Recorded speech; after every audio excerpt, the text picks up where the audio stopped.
Hi, welcome back to Unleashed at Work and Home, the podcast dedicated to helping pet professionals feel less stress and more joy in their lives. My guest today is Grisha Stewart, who is an author, speaker, and dog trainer. She's written a whole bunch of books. The one that we're probably all most familiar with is Behavior Adjustment Training, which now has a 2.0 version.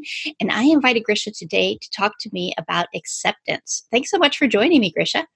Oh, thank you so much for having me on. I'm super grateful for this. Well, I'm really excited to talk to you about this because I think acceptance is sort of a tricky, amorphous topic that when you start going, well, what does that mean? What does it really mean to have greater acceptance? And I've seen your new passion towards sharing human behavior stuff. And I was like, Grisha will talk about acceptance with me. Acceptance Well, with you. Yeah, it's definitely a journey. And I assume that 20 years from now, I'll look back and think, oh, I thought I had accepted myself then, but now I really do. We grow and we change, and there are multiple facets of ourselves that we need to accept over time, including the aging of our bodies and all of those things. I think I originally used to think of acceptance probably on a subconscious level, but I thought of acceptance as being like, oh, well, I'm good enough like I am, and I don't need to change anything. And, so it was the opposite of growth. Mm-hmm. And I felt like there needed to be some sort of dissonance or some lack of acceptance of myself to be able to push myself to the places that I wanted to grow into or I wanted to be. And there's really just so much more power that comes from accepting where we are and who we are, and still being open to the changes and the growth. And it gives us like a platform from which we are really stable and standing. And then we can see like, oh, I have a growth area here, right? Mm-hmm. So when I'm willing to accept the fear and the shame and all of those emotions that exist in me as a human being, then I can have compassion for them, and I can then shift the feeling, I can shift my life in ways that then makes it so those don't lead me. Right. If that makes sense. Yeah, I think that makes very good sense. I mean, the idea of them leading you, I think it's a new way of looking at it for me. I mean, the phrase is a new way, but I think it's really powerful and true that it is an and situation where you have to say, this is how I am right now. And I'd like to have that, but I'm not judging this part. This is okay. And I can start here and have this platform and move forward through it. So what do you think sparked your interest in developing this? I think it was just kind of a natural transition throughout my life to this. And I'm going to circle back a little bit because I thought of something that I wanted to share about acceptance of where we are and then having it go forward is that, so I work primarily with dogs who have aggression issues, or also socializing younger dogs as well to prevent that.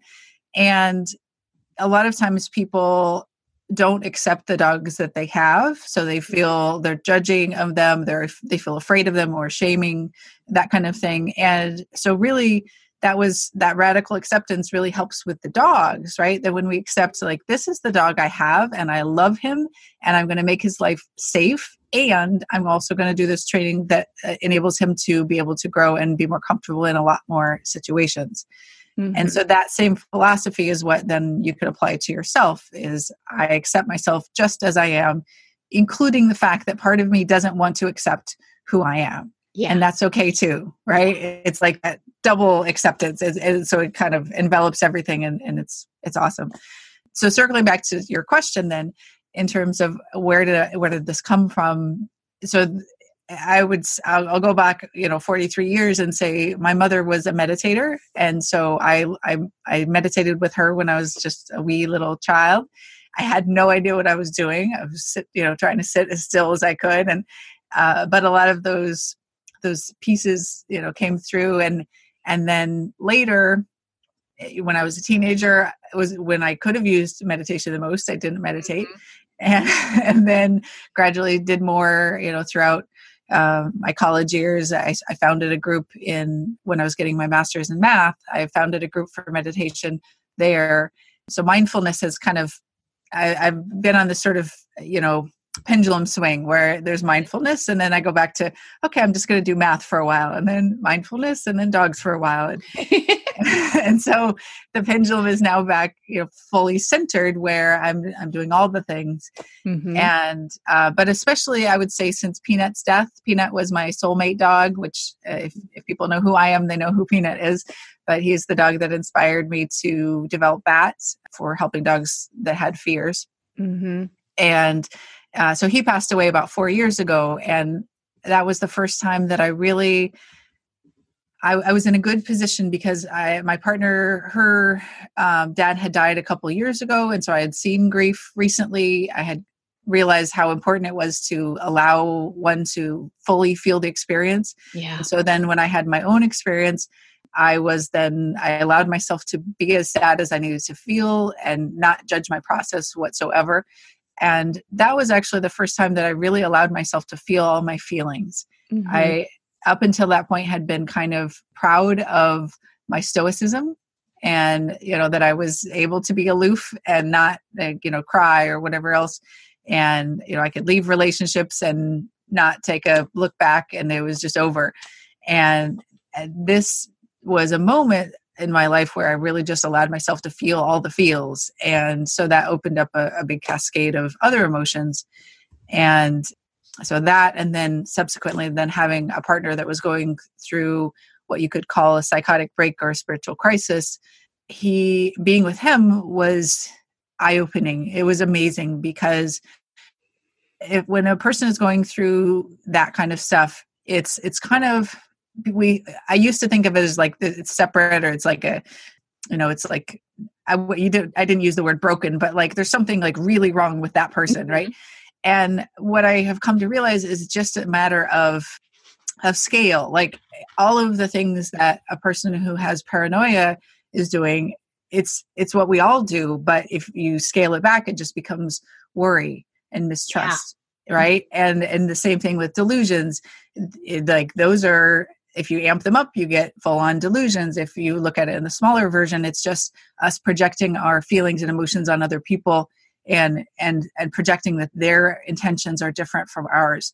And so it's kind of like, I don't know if you've ever trained a horse, but if clicker training a horse, you can see every single muscle, and it's like training in slow motion. It's the opposite of clicker training a chicken. And so you can see every little detail of it, and then it allows you to be a better trainer for dogs. And so seeing the kind of the inside out version of a human being, like seeing his subconscious on the outside, allowed me to really learn how to be non-defensive myself, and to really assess what my motivations were, and see, like, am I being 100% truthful and honest at all times with this other human being? Because I needed him to trust me. And in order for him to trust me, I needed to be trustworthy. Absolutely. So it was a moment, a long moment in time of really being very honest with myself. Yeah, what a powerful insight. And it's very true. It falls in the category of so much dog training advice that I think is someone says it to you and you go, wow, that's a new insight. And then it's so logical and so common sense that you can't believe you ever didn't think of it that way. So it's sort of a like, well, like, duh, right? Exactly. Yeah. But while you're talking about it and saying it's just a level of scale, and really thinking about that, and the changes you had to make in your own behavior to really show up. Mm-hmm. That's really a very, very powerful, life-changing insight. Yeah, it was definitely an experience. And my mother is like, you are not the same person that you were 3 years ago. Well, I mean, you are more of the same person, like the layers of not being you have come off, because, you're much more authentic and compassionate and all those things. And I say that without braggadocio or whatever. Like, it's just true. Like I was not as empathetic before as I am now. Mm-hmm. Because I wasn't in touch with myself enough to be able to say, well, what's going on for you? Like, what's going on in that other human being? And so by accepting ourselves, we can actually be present. We can show up more for other people. And so it's the best thing that we could possibly do for the people in our lives, to accept ourselves and to be present and to be authentic. Mm-hmm. And to allow yourself to feel all the feels. I was Yes. talking with a client recently, and she's having some grief. She's having some things going on in her life. And she said, one of the challenges is you can't schedule that. So it's come up in a couple of appointments where she'll just say to somebody, I'm just having a really tough day. I'm having a grief day. And they Yeah. will say, I've had that too. I've been there too. I've experienced that too. And it just creates this real understanding that so often we are stuffing things down. Everybody everywhere is kind of walking around going, oh, can't deal with that right now. Can't deal with Exactly. I push this over here. Yeah. Mhm. And to be brutally honest, right now, I mean, Bryce died 4 months ago. And so right now talking about him is still raw, of course. And so I have grief in me right this minute. It's like if I was not sitting in front of a camera, I would be finding tissue right now and letting that out. And yeah, so like very few times though in my life do I make a pause and say, okay, I'll grieve this later. Mhm. And that's super important. And being able to just say, you know what, this is the work. This is more important than anything else that we're doing, So when a grief attack comes, you go with it. Yeah. So, yeah. Have you found that just going with it makes it easier to manage rather than the old style of I'm not going to deal with it, I'm not going to deal with it, and it's just always there trying to come out? Yeah, it definitely, because it comes out in like ridiculous ways. Like if you don't, so if you just like let it flow out, it's, like the tears will just like allow my sort of energy to get back into balance. It'll allow me to, if I'm not going to just get, angry at somebody or frustrated at somebody or project on them how they're feeling, because I'm more of a clean slate. Like it's like recentering myself. Mm-hmm. Well, one of the questions I wanted to ask you was like, what are the benefits for society of acceptance? And I think you just laid some of them out right there, that you're not spewing things elsewhere. And if all of us can do a little less spewing, that we will all be a little calmer. What other ways do you see having a personal level of acceptance being beneficial to the greater world? Mm-hmm. So I'll give a little bit of an example that happened this weekend. There was sort of a metaphor, but it's a real experience, but it's a metaphor for answering your question.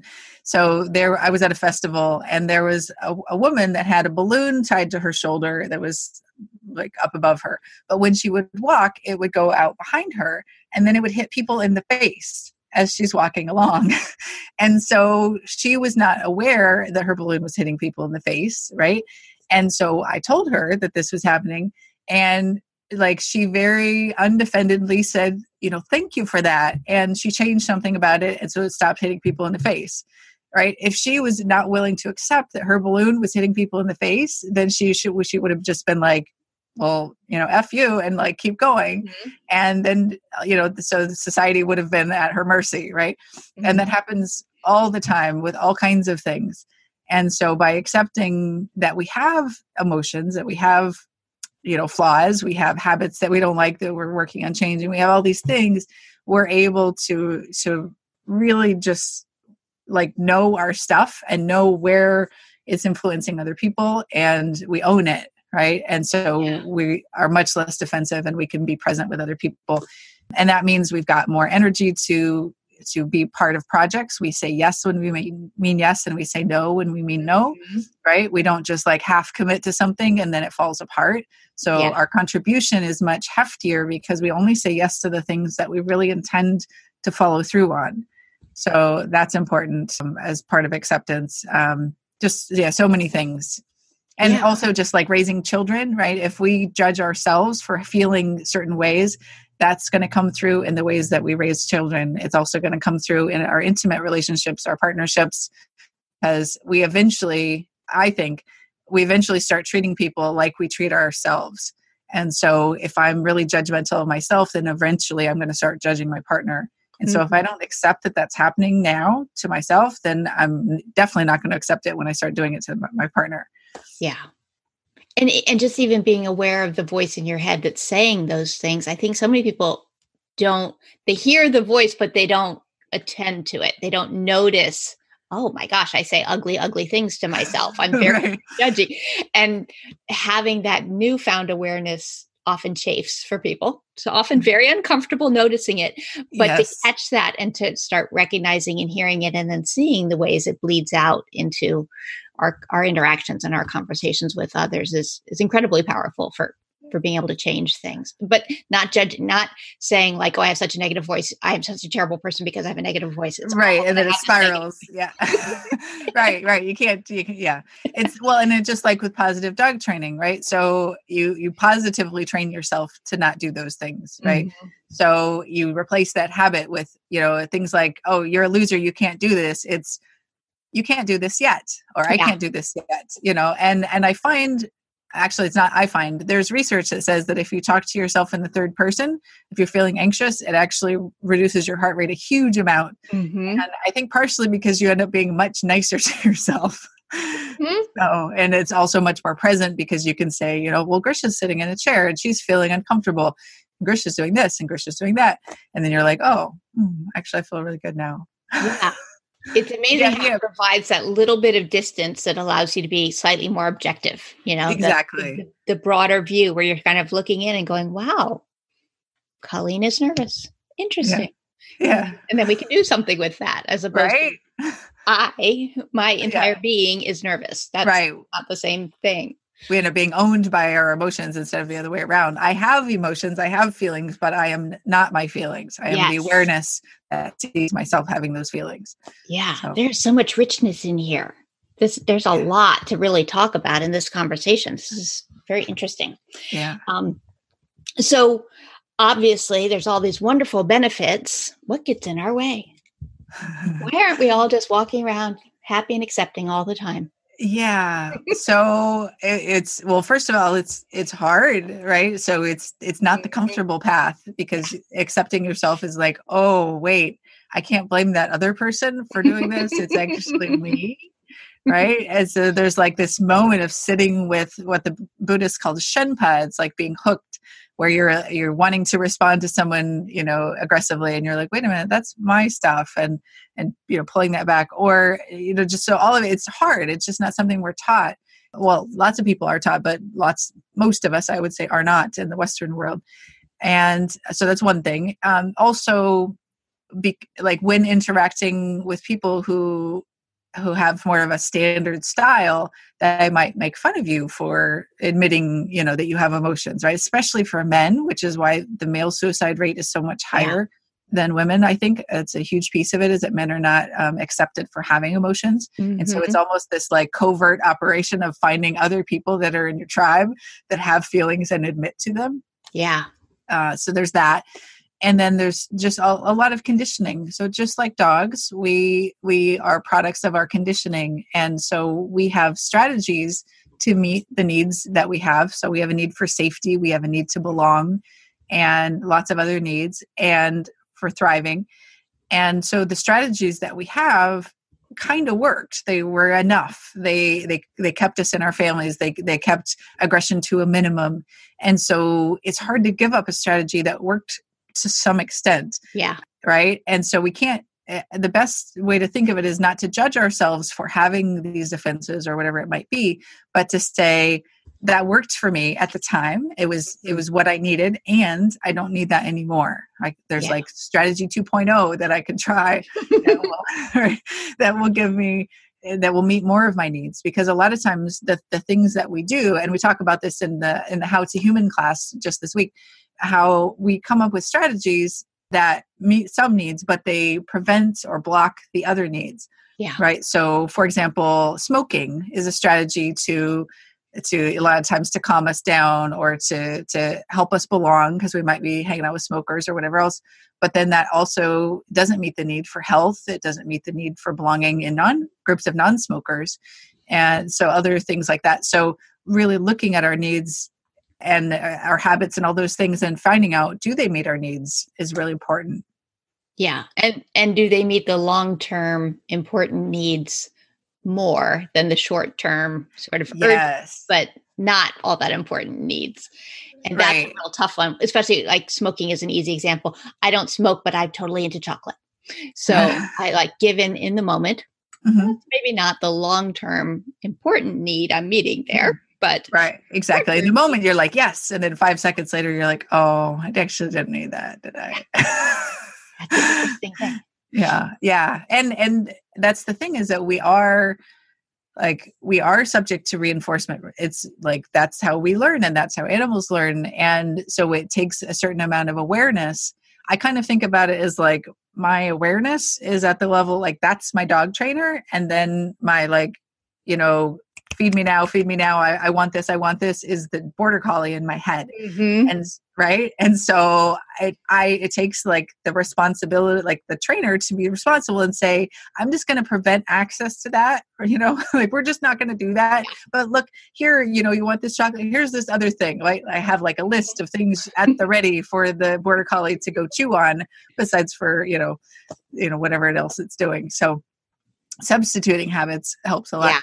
But anyway, but yeah, and you were asking earlier about like, why is this not, why is not everybody doing this as well? And yeah, like I said, it's hard. And it's like a spiraling lesson. So we can do it a lot of times when we're by ourselves. And then when we get to friendships and relationships and then super intimate relationships, things start to fall apart because it triggers our old responses. So Right. it's just, just like with dogs, that if we're working with dogs with reactivity, they may be fine 30, 40 feet away, but when they're actually interacting with another dog, that's harder, right? When they're meeting on the street or when they're playing off leash, that's even harder, right? Mm-hmm. Or if they're around the home, there's like other things that can come up. And so really recognizing that we have triggers that trigger this old habit of guardedness and defensive-ness everywhere. And so having the awareness to recognize it and, doing things like meditation daily to be able to be aware of it is really, really powerful. So powerful. Yeah, I often joke that I like those signs that say like live, laugh, love. But I think a more realistic one would be behavior deteriorates under stress. And if that could be in every living room so that we would just all remember our intentions are great, but Yes, this family event is not going quite as well as we hoped. exactly. We all might need a break. Exactly. We all brought our good intentions into this room and then reality and old triggers and habits popped up and here we are. And just having a little compassion and acceptance of, okay, that happened. It's not what we wanted. Put our dog trainer hats on and go, well, so next time, and there will be a next time. Yeah. Right. Exactly. Yep. And I mentioned this a lot, that there's like an idea of should, like they should be treating me better, or, we kind of expect other people to be just as non-defensive as we are. Right. So when we manage to like get our defenses down, we're like, but they need to be. And when we truly drop our defenses, people drop their defenses pretty well. But if we're kind of half dropped and we're waiting for them to do something before we do the next counter move, then it's not effective. Yeah.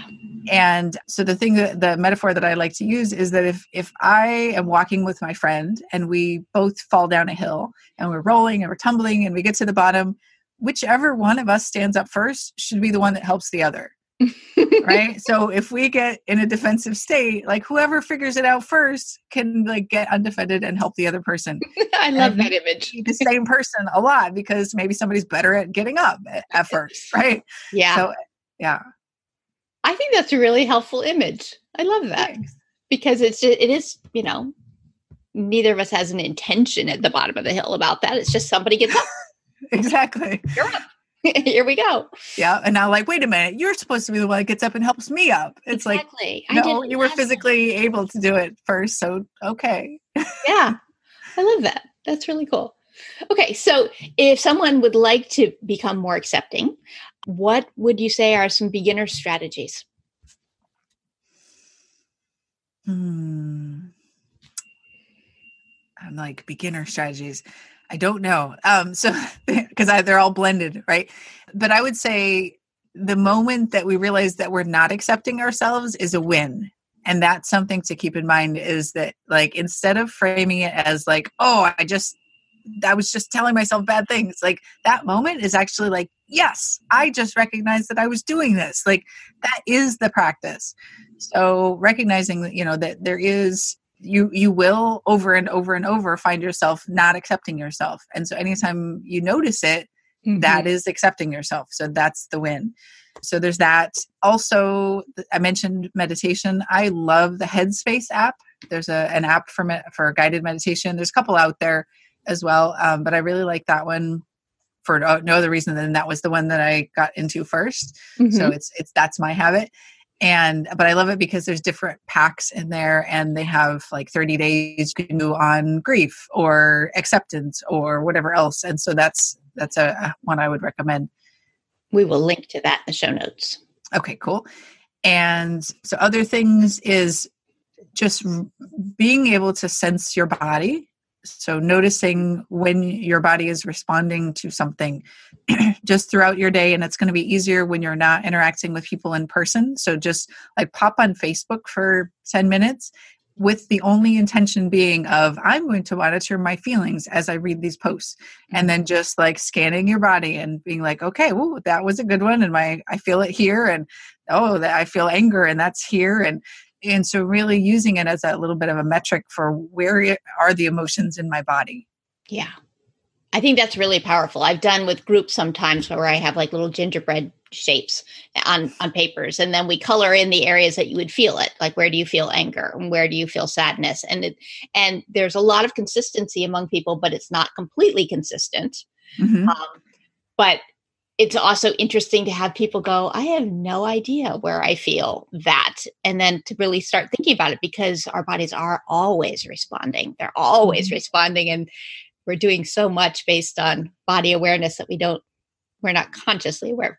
I think it's so interesting when people think that dog training and people training are really different, because we're such an emotion-based creature who lives in a body. So we're like really, really smart, but we don't actually use that. We're just running around responding. And I have found that a lot of dog trainers who work with fear, particularly, are really sensitive to human emotion and development and all of that, because it's this understanding of this is where we are and this is what's happening. So how can we shift it without making it worse? And the judgment and the harshness of that always makes it worse. Like, I shouldn't be doing this. That doesn't help us. Does not help. Yeah. We are just mammals, and emotionally we have some more complexity, and we bark in more complex ways than dogs do. But so much of it is the same. And the more we learn about ourselves, the more we can then understand dogs. So it's a tool that you can use back and forth for that. Yes, I think it's really powerful. And I also liked your part about the moment that you catch yourself not accepting, to recognize that as a win. My brother years ago introduced that concept to me with the word rejoice. And he was like, rejoice, another chance to practice. Look, here we are. And I thought that was so funny, because I was not feeling like rejoicing in the moment of awareness. But it is a win. It is this moment of acknowledgement and, oh, look, I'm deliberately applying a practice in this moment, as opposed to just reacting. Yeah. Well, and just yesterday I was texting with my mom, and there's a young, like a nephew that I haven't seen yet, because by various reasons that they're not as connected to our family. And so it was his birthday, and she said, wish him happy birthday. And I immediately, like, internally was like, you do not tell me what to do. And it's silly, because it's just like wishing a 2-year-old happy birthday. I'm sure I've got time to do that. Right. And I just like send a little message to his mom or whatever. But that immediate defensive reaction to me was like, ooh, there's something juicy here. Like, so instead of it being like, I'm angry, it's like, like conditioned mind of Grisha is angry. Let's figure out why that would be. And, and so I just like picking it apart, and it was really powerful, because I could, while I was diffusing myself, I could also see my mother's reactions to my statements. And so I could realize more about where, because it was a slow motion, right? Because it's by text and not conversation. And so I can see like, oh, this is what her response is when she could tell that I'm upset. And so I can see where maybe I would have habitually done this. And it was just like, it was really powerful. So yeah, it sounds like it was really powerful and also so interesting. Just that whole curiosity of what makes us do what we do is fascinating. So yes. this has been an awesome conversation. If people want to learn more about you and your work, how could they do that? They can go to my website, which is just my name, grishastewart.com. And one thing that I really, if you like this kind of stuff, I would check out the How to Human course. I'm just getting started with one now, but it's an evergreen course, so you can attend it whenever you want at your own pace. Awesome. I will put links to that in the show notes. And thank you so much for joining me today, Grisha. This was really fun. Thanks, Colleen. Thanks for listening to Unleashed at Work and Home. Are you looking for ways to feel better fast and make it last? Do you want more actionable ideas and strategies? Would you like to connect with other amazing pet professionals who care about helping animals and creating healthy, fun work cultures? If so, you are going to love the Unleashed Resilience community. Visit colleenpelar.com/community for more information. I can't wait to see you there.